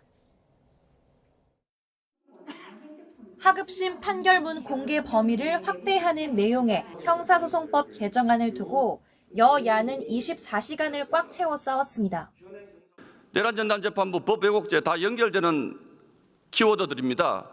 1심 판결문을 본 온 국민들에게 여론재판을 하게 만들고 50분 가까이에 지금 국민의힘 의원님들이 한 명도 계시지 않는 그런 상황입니다. 국민에 대한 예의가 아닐까 생각을 합니다. 거대 의석을 자랑하는 민주당의 표결로 종결돼 결말이 정해진 느슨한 필리버스터에선 상정된 법안과 관계없는 큰 절이 차라리 눈길을 끌었습니다. 국민의힘 송석준 의원이 비상계엄은 있어서는 안 될 일이었다며 사과한 겁니다. 필리버스터 토론을 하기 전에 먼저 국민들께 큰 절로 사죄의 마음을 표하겠습니다. 형사소송법 개정안은 국민의힘 불참 속에 범여권 160명 만장일치로 처리됐고 형사소송법 일부 개정 법률안 대안은 가결되었음을 선포합니다. 이어 은행법이 상정돼 다시 토론이 시작됐습니다. 국민의힘은 내란 전담 재판부 설치 등 민주당이 추진하는 8대 악법을 막기 위해 소수 야당이 할 수 있는 건 여론전뿐이라고 절규합니다. 그걸 막을 수만 있다면 무엇라도 하겠지만 동원할 수 있는 수단이 적다는 게 너무너무나 안타깝습니다. 본청 앞 릴레이 천막 농성도 그 때문인데 민주당 의원이 정당 해산 1인 시위로 맞불을 놓기도 했습니다. 또 반대 토론안 법안에 찬성표를 누르는 코미디 같은 상황이 있냐는 비아냥도 나왔습니다. 핵위안 발상에 대해서 국민 여러분들은 어떻게 생각하십니까? 국민의힘이 참 이상합니다. 베리 스트레인지합니다. 연말 본회의장에서 벌어지는 소모적인 그들만의 필리버스터는 일요일까지 3박 4일간 이어집니다. YTN 김다연입니다. 더불어민주당 정청래 대표 측 인사로 꼽히는 문정복, 이성윤 의원이 최고위원 보궐선거에 출마하겠다고 밝혔습니다. 다음 달 11일 진행되는 최고위원 보궐선거는 이로써 이재명 대통령과 정청래 대표의 명청 대리전 양상으로 진행될 것으로 보입니다. 국민의힘과 조국혁신당이 서로에게 보낸 선물을 두고 공방을 벌였습니다. 국민의힘 사무처 노동조합은 토지 공개념 주장 중단과 입시 비리 내로남불, 성비위 절연을 촉구하며 2배 이상 속도를 내란 의미로 배를 선물했다고 밝혔습니다. 앞서 지난 9일 혁신당이 조국 대표 취임 예방 답례품으로 국민의힘에 사과를 전달하며 내란 사과를 바란다는 메시지를 남기자 혁신당 내 논란을 꼬집으며 맞대응한 것으로 풀이됩니다. 이에 혁신당은 내란 사과를 반송한 건 장동혁 대표의 대장동 토론 거부에 대한 사과로 이해하겠다며 내란 청산과 국민의힘 제로를 위해 2배, 3배 열심히 뛰겠다는 각오를 다지는 계기가 됐다고 입장을 냈습니다. 오늘 오후 4시 40분쯤 서귀포 남서쪽 33km 해상에서 시에라리온 선적 8,000톤급 상선에서 선원 5명이 해상으로 추락했다는 신고가 해경에 접수됐습니다. 이들은 구명벌에 타고 있었고 출동한 해경 헬기가 모두 구조했습니다. 해경은 상선이 사고를 당하지 않은 상황에서 이들이 바다로 뛰어내린 이유 등을 조사할 계획입니다. 경기 의정부경찰서는 오늘 아내 얼굴에 끓는 물을 부은 40대 남성 A씨에 대해서 특수 상해 혐의로 구속영장을 신청했습니다. A씨는 지난 3일 경기 의정부시 신곡동 아파트에서 낮잠을 자던 30대 태국인 아내의 얼굴에 끓는 물을 부어서 화상을 입게 한 혐의를 받습니다. 피해자는 경찰에 남편이 내가 다른 남자를 만날 것을 우려해서 얼굴을 못생기게 만들려 했다고 진술했는데 A씨는 넘어지면서 실수로 물을 쏟은 거라며 혐의를 부인한 것으로 파악됐습니다. 정부 세종청사 앞 도로에서 택시가 인도로 돌진해서 보행자 1명을 덮쳤습니다. 생명에는 지장이 없는 것으로 파악됐는데 60대 택시기사는 경찰에 급발진을 주장한 것으로 전해졌습니다. 사건 사고 소식 조경원 기자입니다. 택시 뒷바퀴가 빠져 있고 앞부분은 심하게 찌그러졌습니다. 엿가락처럼 휜 철제 울타리가 사고 당시 충격을 가늠케 합니다. 낮 12시쯤 경부 세종청사 산업통상자원부 앞 도로를 달리던 택시가 인도로 돌진하면서 길을 걷던 30대를 들이받았습니다. 택시에 치인 보행자와 택시기사가 다쳐 병원으로 옮겨졌는데 생명에는 지장이 없는 것으로 알려졌습니다.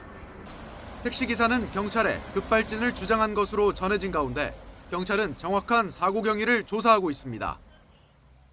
경기 김포시 수도권 제1순환고속도로 김포나들목 부근에서는 차량 넉 대가 잇따라 부딪히는 사고가 났습니다. 운전자 3명이 다쳐 병원으로 옮겨졌고 사고 수습 여파로 2개 차로가 통제돼 출근길 2시간 가까이 정체가 빚어졌습니다. 경찰은 첫 추돌 사고를 낸 뒤 현장을 이탈한 화물차 운전자를 상대로 정확한 경위를 조사하고 입건을 검토한다는 방침입니다. 이보다 앞선 시각, 경기 부천시 약대동에 있는 사거리에서는 달리던 SUV에 불이 나 20분 만에 꺼졌습니다. 운전자가 스스로 대피하면서 다친 사람은 없었습니다. 소방은 차량 엔진 덮개 부근에서 불이 시작된 것으로 보고 정확한 화재 원인을 조사하고 있습니다. YTN 조경원입니다. 미 연방준비제도 우려대로 트럼프 미국 대통령의 관세로 미국 고용이 타격을 받으면서 실업수당 청구 건수가 5년 9개월 만에 최대로 폭증했습니다. 관세로 초거대 소비시장인 미국의 수입 증가세가 둔화하면서 불황형 무역 적자 감소 현상도 발생했습니다. 뉴욕 이승윤 특파원입니다. 트럼프 행정부의 관세로 인한 인플레이션을 우려해왔던 미국 연방준비제도는 관세로 고용이 받는 타격이 더 심하다며 기준금리를 인하했습니다. But with downside risks to employment having risen in recent months, the balance of risks has shifted. 실제로 지난주 신규 실업수당 청구 건수는 23만 6천 건으로 한 주 전보다 4만 4천 건 늘며 5년 9개월 만에 최대폭으로 증가했습니다. 실업수당 신청 건수는 해고의 대리 지표로 노동시장의 건전성을 실시간으로 보여줍니다. 트럼프 대통령의 전방위 관세는 고용 약화뿐만 아니라 불황형 무역 적자 감소 현상도 불러왔습니다. 고율의 관세로 수출은 3% 늘었지만 수입은 0.6%만 증가하며 9월 미국의 무역 수지 적자는 528억 달러로 전월보다 10.9% 줄어들었습니다. 초거대 소비시장인 미국은 수입품 의존도가 높아 경제 화랑기 때 수출은 물론 수입도 크게 늘지만 불황기에는 수출입 증가세가 둔화하거나 감소합니다. AFP 통신은 8월에 이어 9월에도 트럼프 대통령의 관세가 미국의 무역에 지속적으로 부담을 주고 있음을 보여줬다고 평가했습니다. 예일대학교 예산연구소는 11월 기준으로 미국 소비자들이 1930년대 이후 가장 높은 평균 실효 관세율에 직면하고 있다고 추산했습니다. 경제 전문가들은 미국의 일시적인 수출 강세가 곧 둔화할 것이라며 트럼프 대통령의 관세가 지금까지 대규모 수입 대체 물결을 일으키는 데 실패했다고 평가했습니다. 뉴욕에서 YTN 이승윤입니다. 미국 트럼프 행정부가 인공지능 산업에서 중국의 우위를 점하기 위해 한국을 비롯한 우방국을 규합하고 나섰습니다. 미 국무부는 현지 시간 11일 미국이 한국과 일본, 싱가포르, 네덜란드, 영국과 이스라엘, 아랍에미리트, 호주 등 8개국과 함께 오는 12일 첫 팍스실리카 서밋을 개최한다고 밝혔습니다. 팍스실리카는 핵심 광물, 에너지, 첨단 제조, 반도체, AI 기반 시설과 물류를 아우르는 안전하고 번영하며 혁신적인 실리콘 공급망을 구축하기 위한 미국 주도의 전략적 구상이라고 국무부는 설명했습니다. 미국의 오바마 케어 건강보험 개혁법에 따른 보조금 지급이 올해 말로 종료되는 가운데 이를 해결하기 위한 미 여야의 법안이 모두 부결됐습니다. 미 연방 상원이 현지 시간 11일 공화당과 민주당이 각각 제출한 법안을 표결한 결과 각각 찬성 51표, 반대 48표로 법안 통과에 필요한 60표를 넘기지 못했습니다. 공화당 법안은 오바마 케어 보조금을 없애는 대신 저소득층에 최대 220만 원을 직접 지급하는 내용을 담고 있고 민주당 법안은 오바마 케어 보조금 지급을 3년 연장하는 내용입니다. 법안 부결에 따라서 오바마 케어 보조금은 올해 말 종료될 가능성이 커졌고 미국에서 내년부터 건강보험료 부담이 급증할 것으로 예상됩니다. 국토교통부가 5년간 공적 주택 110만 가구를 공급하기로 했습니다. 내년 상반기에는 주거복지 추진 방향도 내놓기로 했습니다. 최두희 기자입니다. 김윤덕 국토교통부 장관은 대통령 업무보고에서 공적주택을 5년간 110만 가구 이상 공급하겠다고 밝혔습니다.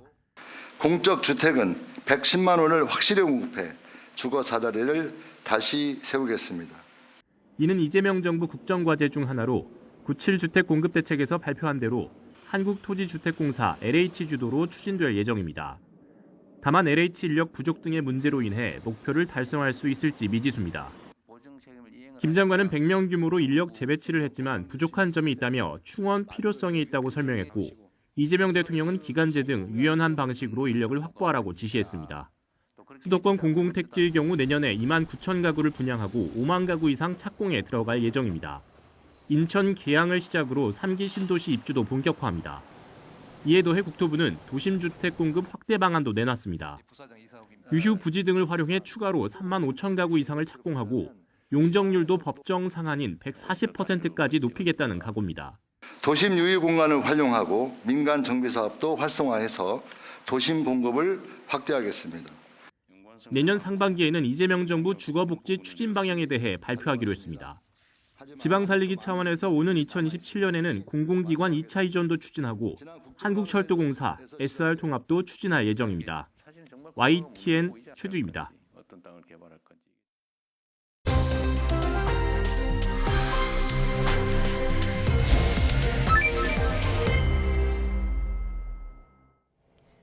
방송인 박나래 씨의 갑질, 의료법 위반 의혹이 불거진 이후 파장이 가라앉을 기미를 보이지 않고 있습니다. 배상훈 프로파일러와 짚어보겠습니다. 어서 오세요. 안녕하세요. 네, 지금 방송 활동 중단을 선언했음에도 전 매니저들의 폭로가 계속해서 이어지고 있습니다. 지금 이른바 주사 이모 의혹은 지금 의혹 100개 중에 하나밖에 안 된다는 거예요. 추가 폭로를 하겠다는 얘기인가요? 네, 그렇습니다.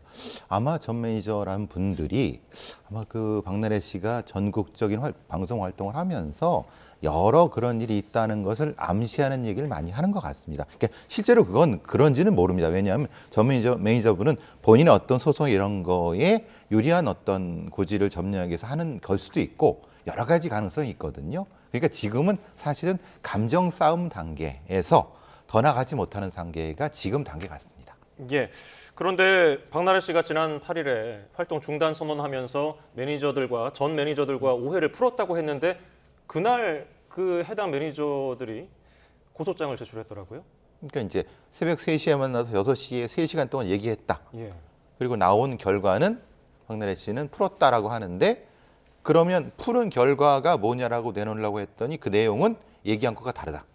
그러니까 서로 이제 감정만 쌓이게 된 것. 그러니까 근데 쟁점이 뭔지는 서로는 이해한 것 같습니다. 쟁점이 뭔지는 뭐 서로가 원하는 액수라든가 뭐 이런 것들까지는 아는데 그 차이가 너무 큰 것 같습니다. 그러니까 그럼 법대로 하자. 이런 식으로 아마 서로 이렇게 좀 따로 길을 가는 것 같습니다. 그러니까 지금 새벽 시간에 불러서 만났다는 것, 그리고 전혀 사과하는 태도가 아니었다는 것, 그리고 그동안 뭐 폭언을 일삼으면서 뭐 잡돌이를 해야겠다, 뭐 드자비를 한번 해야겠다 이런 얘기도 했다면서요. 그러니까 이제 전 매니저들의 말이지만은 그 시간에 그냥 술을 먹으면서 그 얘기를 했기 때문에 그러니까 그 분위기가 계속 나갔다는 거죠. 그러니까 지금 상태라고 하면 서로 독립 1대1 상태에서 해야 되는데 똑같은 어떤 위치로 했기 때문에 사실 전 매니저 입장에서는 감정이 사그라지지 않은 상태인 거고 그 상태가 유지된 상태에서 지금까지 가는 거죠. 말하자면 오해가 풀리지도 않은 거고 그래 해볼까? 그럼 내가 더 비밀 더 많이 알고 있는데 해보지 뭐 이런 상태가 서로 상태인 것 같습니다. 예, 일단은 그 매니저들이 주장한 내용이고 예, 추가 폭로에 대해서는 소속사와 박 씨의 입장이 아직 안 나왔다는 점 말씀드리겠습니다. 자, 이 최초에 박나래 씨 측에서는 매니저들이 금액을 가지고서 공갈 혹은 뭐 이런 주장을 했는데요. 그게 좀 달라지게 되는 거 아닙니까? 그렇죠. 그러니까 말하자면 근데 처음에 그 팩트는 이거 같습니다. 얼마의 그 월급을 주기로 했는데 근데 그게 지급이 안 된 건 맞는 것 같습니다. 그리고 나중에 그 저거보다 적은 액수가 지급됐기 때문에 그럼 정확히 고용 계획을 얼마나 어떻게 했는가는 사실은 이건 진실 게임 문제가 될 수 있습니다만은 그러는 과정에서 해결이 안 된 것이 그러면 이걸 다 정리해서 그럼 전체적으로 얼마를 줄게라는 거 하는 과정에서 뭐 매출액의 몇 %, 10% 이런 게 나온 얘기가 같습니다. 그러니까 서로 액수가 그 생각 지점이 전혀 달라지는 상황이 벌어지게 된 거죠. 네. 지금 계속해서 문제가 되고 있는 게 주사 이모, 또 다른 인물 또 링거 이모도 등장을 하더라고요. 이런 불법 의료 시술이 좀 만연했습니까? 어떻습니까? 글쎄요. 이제 경찰 했던 저로서의 정보와 그러니까 이제 그 다른 형태의 소문으로서는 좀 괴리가 있는 것 같습니다. 왜냐하면 적어도 무엇인가 이제 탈법적인 행동이 어느 정도 있었다는 것까지는 아마 알고 있는데, 적어도 저까지도 알고 있는데, 문제가 정확히 어떤 정도의 범위까지인지가, 왜냐하면 지금 나오는 게 실제로 저 주사 이모가 수익을 맞추기 위해서는 최소한 수십 명 단위가 돼야 되거든요. 수익을 맞추려고 하면. 그러니까 1대1로는 될 수 없는 상황인데, 그럼 실제로 그러냐? 근데 방증 아니면 정황은 나타나는데, 이 정황만 가지고 형사적인 어떤 처벌을 책임을 묻을 수는 없거든요. 이건 의료법의 처벌 문제이기 때문에. 그러니까 어느 정도까지의 정황은 나온다. 그런데 이거를 맞추는 것은 수사 단계다. 지금 상태인 것 같습니다. 근데 이제 문제가 이게 링거 이모까지 간다는 것은 사실은 지방 촬영 때 비슷한 일이 반복됐다고 전 매니저 주장하는 거고, 정황도 좀 나오고 있는 것 같고, 이것도 수사 대상이죠. 예. 일단 지금 보도되는 내용들을 보면은 문자를 주고받은 내용들, 그렇죠. 몇몇 내용들이 나왔고, 또 매니저들 주장을 들어보면은 대리 처방 사실을 이게 알려지게 되면은, 대리 처방 사실이 알려지게 되면은 우리 같이 죽는 거다, 이런 얘기를 했다는데, 이거 만약에 매니저들 주장이 100% 맞다면은 좀 불리하게 적용하겠는데요, 박씨 측에는? 불리한 정도가 아니라 그건 마약류 관리법 위반으로 넘어가 버립니다. 왜냐하면, 그러니까 이게 본인이 처방할 수 없는 거를 다른 사람의 처방 받아서, 근데 그런 약품이란 건 사실은 향정신성 의약품, 마약류밖에 없거든요. 그러니까 일반 의약품 그렇게 할 필요가 없으니까요. 근데 그거를 매니저들이 못하겠다. 그러니까 그것 때문에 폭언과 폭행이 있었다. 이게 하나의 라인으로 연결되는 거기 때문에, 그러니까 너나 나는 공범이다. 같이 죽는 거다. 그러니까 너도 입 다물어라. 라고 하는 상황의 얘기가 될 수 있다는 거죠. 근데 해석에 따라 달라질 수 있습니다만은 어쨌든 저 대리 처방이란 것은 팩트고, 그것의 주도는 누구가 했는가. 그러니까 그러면 처벌의 영역이 달라지는 거거든요. 그러니까 박나래 씨가 그걸 했다고 하면 강요죄, 마약관리법 위반죄까지 합치면 굉장히 큰 것이 되는 거고, 이 매니저들은 그걸 난 시켜서 했다, 나는 그냥 일종의 도구다라는 식으로 법정에 간다고 하면 이건 법적인 쟁점이 굉장히 달라질 수 있습니다. 네.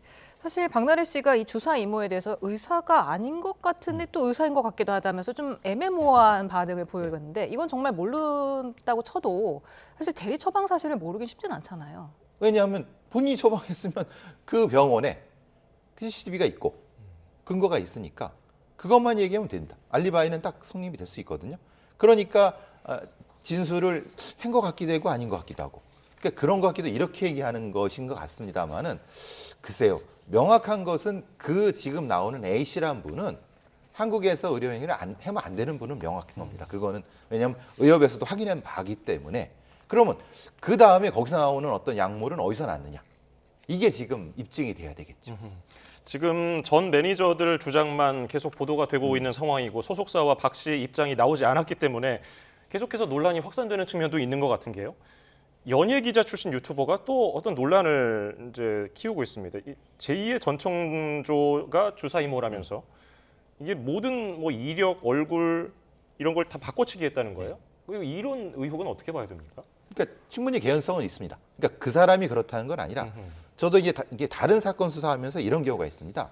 어느 피부과 병원의 간호조무사로 일을 했던 사람이 일종의 신분 세탁을 하는 거죠. 다른 사람 명의로 일종의 그런 피부 에스테틱을 만든 다음에 그 에스테틱을 아는 연예인을 통해서 키운 다음에, 그러니까 이게 흔히 말하는 일종의 본인이 의사가 돼버린 겁니다. 다음 단계에서. 그러니까 아마 이진호 씨의 주장은 그런 사람일 수 있다라고 주장하는 것 같습니다. 근데 이건 주장일 뿐이고, 확인해봐야 됩니다만, 이 사람에 대한 것이 아니라 개연성은 한국에서는 충분히 개연성이고, 이건 분명히 불법이고 처벌의 대상입니다. 근데 그런 과정을 겪었던 경우가 과거에, 그리고 처벌받은 경우도 있기 때문에 가능성은 있습니다.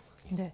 지금 이 주사 이모가 박나래 씨뿐만 아니라 샤이니 온유 씨와 키 씨도 좀 연루돼 있다, 이런 의혹도 나오고 있더라고요. 아마 같은 예능에 출연했던 분들과 연관이 되는 것 같습니다. 그리고 사실 아시다시피 이 연예인들은 그 어떤 힘든 촬영 뒤에 이제 뭐 회식 같은 거 한 다음에, 그래서 이제 그런 얘기가 나오는 것 같고, 왜냐하면 SNS에 연관되는 사진들이 이제 같이 나타나니까, 이게 왜 여기 있어? 이 사진이 왜 여기 있어? 이렇게 되다 보니까 혹시 같은 자리에 있지 않았어? 라는 얘기가 되는 거고, 분명히 이 부분은 그 샤이니의 연예인분들이나 그 소속사가 분명한 선을 그어야 될 것 같습니다. 아니면 아니다.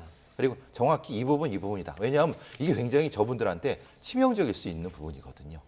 예, 지금 오뉴 씨의 경우는 소속사를 통해서 이게 인지하기 어려웠다 이런 논란에 대해서 좀 부인하는 입장을 냈고, 키 씨는 아직 입장을 내지 않고 있다는 점도 말씀을 드리고요. 싸이 씨 얘기로 좀 넘어가 볼까요?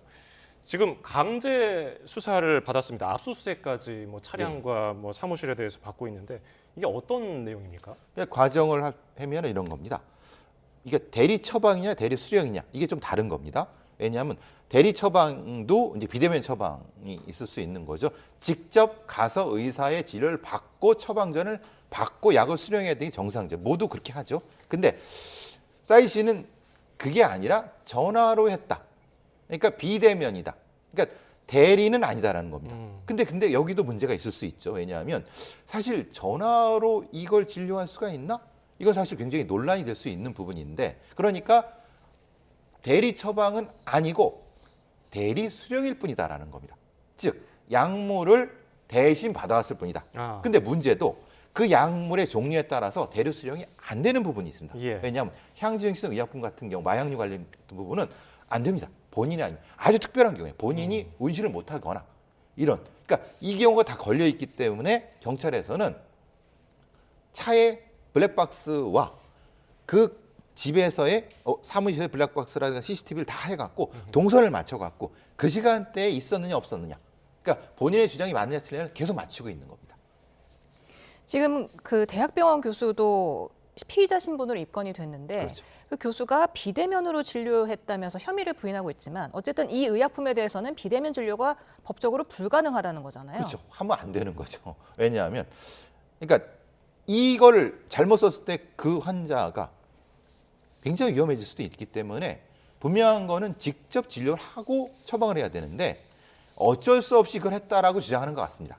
의료진은. 그러니까 이거는 분명히 규정은 위반했지만 일종의 감안을 해달라는 부분인 것 같고, 그렇지만 그건 이제 재판상의 문제인 거고, 이 형량상의 문제인 거고, 근데 이제 계속 얘기하는 것은 대리 수령일 뿐이다라고 하니까, 그리고 이것이 그런지 잘 몰랐다라고 하는 것이 아마 싸이 씨의 입장 같습니다. 예, 뭐 떠도는 얘기를 들어보면은 매니저가 약을 대리 수령하는 거는 뭐 공공연한 뭐 일이다, 뭐 이런 얘기도 있던데요. 이게 참작이 될까요?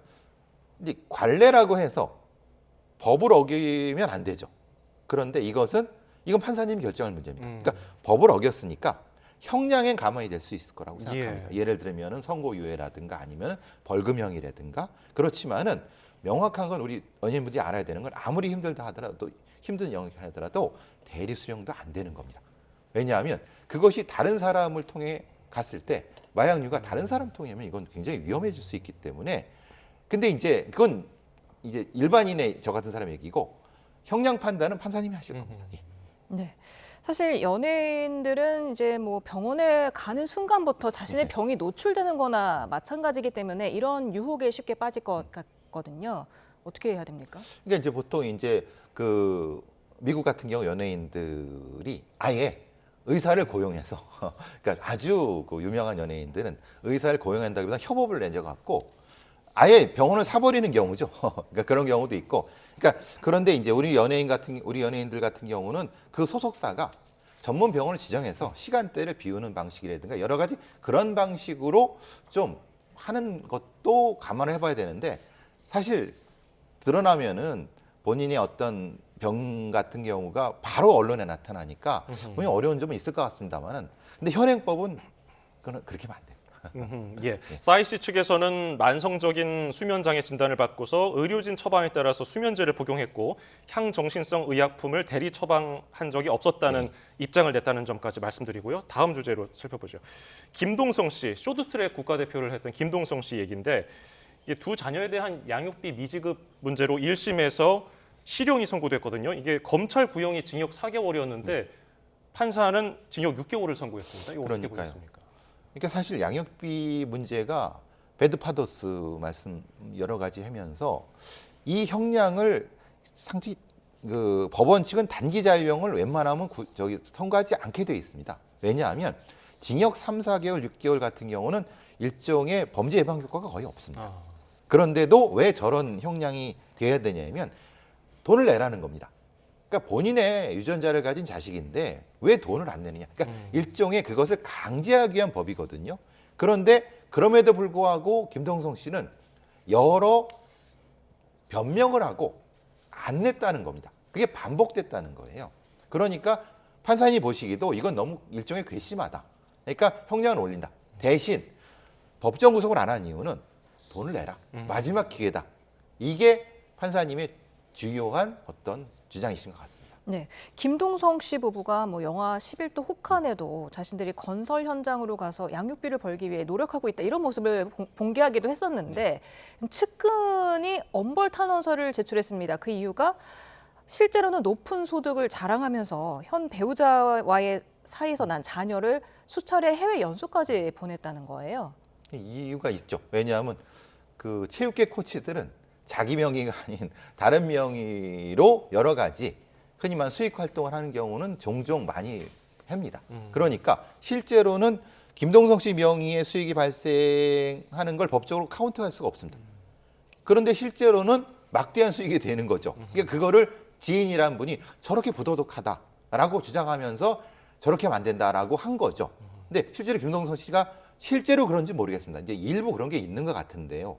그러니까 가능하면 김동성 씨가 좀 어느 정도까지는 저걸 좀 지급했으면 좋겠는데 지금까지도 안 하고 있고 느린 거 보면은 할 생각이 없으신 것 같아요. 이건 아마 심리적인 문제 같습니다. 이게 사실은 그래서 이런 경우에 이 법이 의미가 있느냐 이런 논란도 사실 있습니다. 그러면 차라리 단기 자유형이 아니라 원래대로 징역 2, 3년을 해라. 그러면은 거기에 따라 본인이 판단하는 거지. 단기 자유형으로 강요한다고 해서 안 낼 사람은 어차피 안 낸다. 이게 지금 논란입니다. 예, 김동성 씨는 아직 이 주장에 대해서 아직 입장 밝히지 않았다는 점까지 얘기를 하겠습니다. 배상훈 프로파일러였습니다. 고맙습니다. 감사합니다.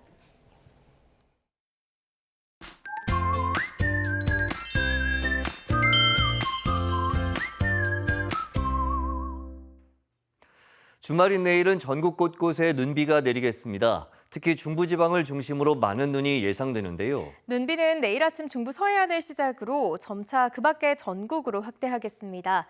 강원도에 최고 15cm 이상, 경기도와 충북, 제주 산간에 10cm 안팎의 큰 눈이 오겠고요. 서울과 경북 북부에도 최고 7cm의 많은 눈이 내려 쌓이겠습니다. 특히 내일 늦은 오후부터는 시간당 1에서 3cm의 강한 눈이 집중될 수 있는 만큼 시설물 피해 없도록 각별히 유의하시기 바랍니다. 이렇게 많은 눈이 내리면서 시설물 피해와 함께 미끄럼 사고가 발생할 가능성도 높은 상황인데요. 넘어지지 않도록 주의하는 것이 가장 중요하지만 만약 넘어지게 된다면 바로 일어서지 말고 통증 부위를 먼저 확인하시는 것이 좋습니다. 네, 그리고 통증이 심할 경우에는 바로 119에 연락을 해야 하고요. 통증이 심하지 않아서 일어날 때는 옆으로 누운 뒤에 다리를 구부리고 팔꿈치, 다음 손을 차례로 짚으면서 천천히 일어나는 것이 좋습니다. 마지막으로 사고 후 48시간까지는 냉찜질을 하고 이후에는 온찜질을 하는 것이 더 효과적이니까요. 참고하시기 바랍니다. 내일은 서울과 광주 아침 기온이 2도, 부산 7도로 오늘보다 1도에서 6도가량 높아 아침 추위가 덜하겠습니다.